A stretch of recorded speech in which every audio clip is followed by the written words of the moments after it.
In this JAK Services tutorial, we'll show how to use the ADCs on an ESP32 DevKit C board to sample two analog signals simultaneously.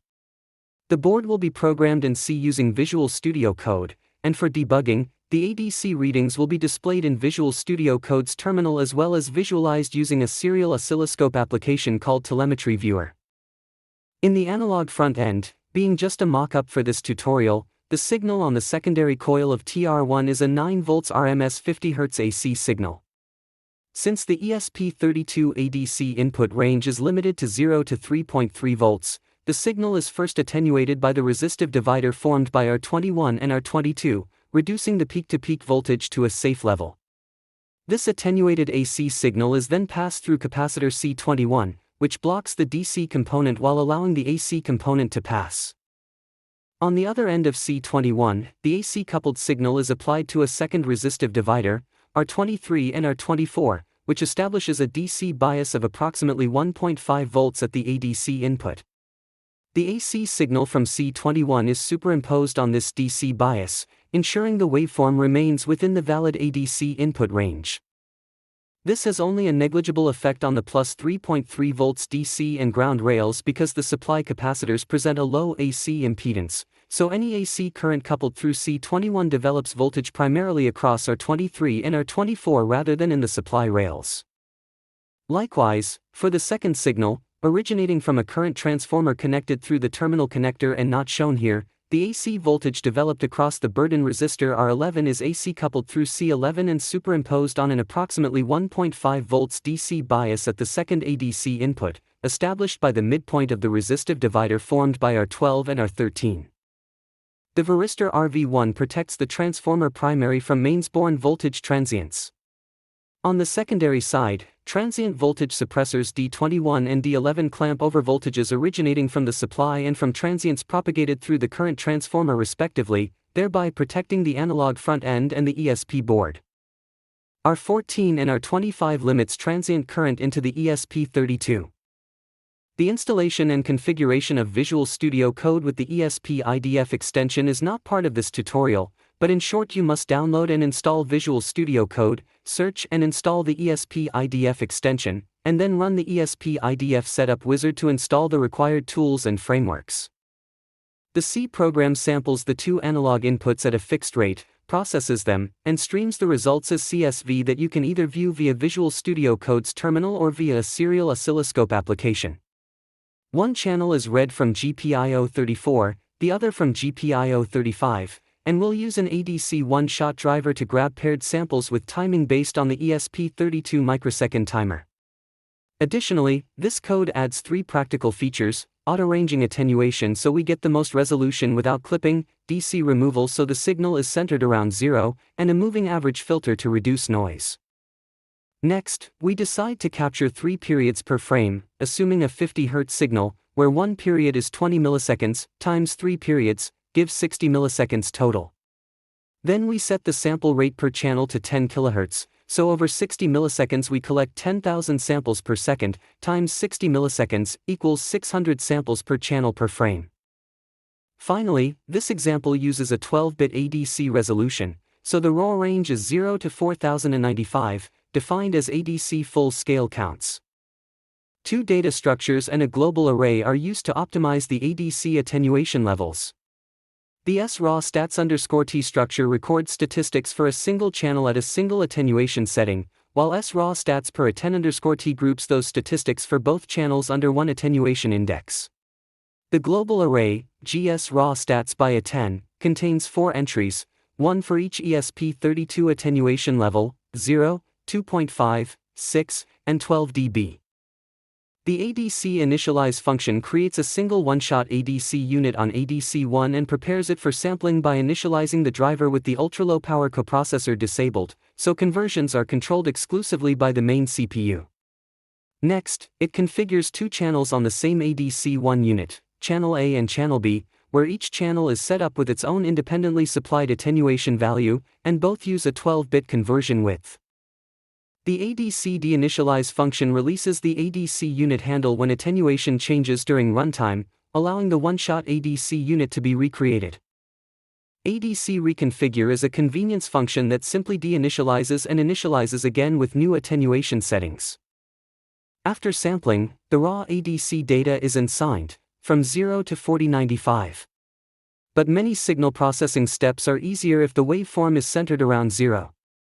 DC remove computes the mean of the buffer and subtracts it from every sample, producing a signed int32_t output centered around 0. Next, the function moving average filter applies a small moving average filter using filter tap count, which is set to 5 taps to balance between noise reduction, signal fidelity, and computational cost. The ADC counts to volts function converts raw ADC counts into volts by selecting an estimated full-scale voltage based on the current attenuation. At 0 dB the full scale is about 1.1 volts, at 2.5 dB about 1.5 volts, at 6 dB about 2.2 volts, and at 12 dB about 3.9 volts. Each reading is then scaled to volts by multiplying the ADC count by the full-scale voltage and dividing by 4095. This approach provides a simple approximation that works well for plotting and coarse measurements, but for accurate voltage readings you would typically use calibration helpers and fully characterize the ADC. The capture paired samples function is the core sampling loop. It begins by calculating the sample period as a 100 microsecond interval between samples, then schedules sampling using the ESP timer getTime function, which provides microsecond resolution timestamps.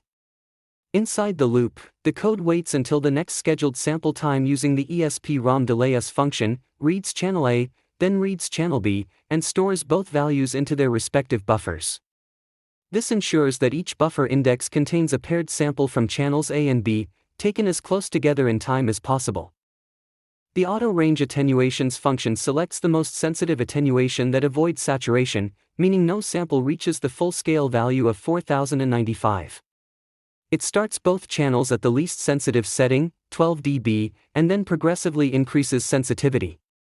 On each step, the ADC units are reconfigured, a full frame of samples is captured and filtered, then each channel is checked for any full-scale hits. If a channel saturates, the function steps back to the previous attenuation and marks that channel as complete. This process continues until both channels are independently optimized. Finally, the application entry point, app main, brings everything together and runs the code continuously. Each iteration begins by initializing both ADC channels at 12 dB attenuation. Inside the capture and process loop, the code first determines the optimal attenuation for each channel, then reinitializes the ADCs using those attenuations. A full frame of paired samples with the optimal attenuation is then captured, the data filtered and the DC component removed. Finally, each pair of channel A and channel B samples are converted into voltage values and printed as CSV output, one line per sample. After a short 50 millisecond delay, the capture process is repeated.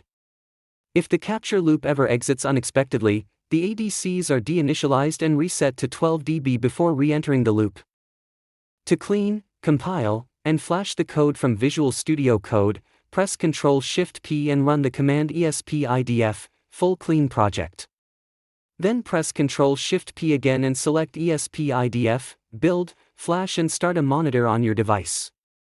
Once flashing completes, the terminal will begin printing the processed voltage values, confirming that the code is running as intended. While this terminal output provides an initial sanity check, it doesn't give a clear visual overview of the captured and processed signal. For that, we'll use Telemetry Viewer, which converts comma-separated values received over the USB serial port into an oscilloscope-like waveform. However, since only one application can access the serial port at a time, we first stop the ESP-IDF monitor by pressing Ctrl-T, followed by Ctrl-X. The telemetry application can be downloaded from this URL. When you launch the Telemetry Viewer executable, Windows may display a Microsoft Defender Smart Screen warning. The Smart Screen warning appears because Telemetry Viewer is an unsigned, low-distribution utility. If you trust the download source, you can continue by selecting More Info and then run anyway. Alternatively, there are several other serial oscilloscope tools available, including Plot Juggler, Serial Studio, and the Arduino Serial Plotter. We use Telemetry Viewer because it offers a good balance between simplicity and advanced features. When launching Telemetry Viewer, make sure the ESP32 board is connected to your computer with a USB cable. If no device is connected, the application will display a warning. Select CSV mode, set the baud rate to 115,200, and select the appropriate UART COM port for your ESP32, then click Connect. In the CSV data structure panel, enter a name for the first channel, choose a color, and specify the unit and any scaling if needed, then click Add.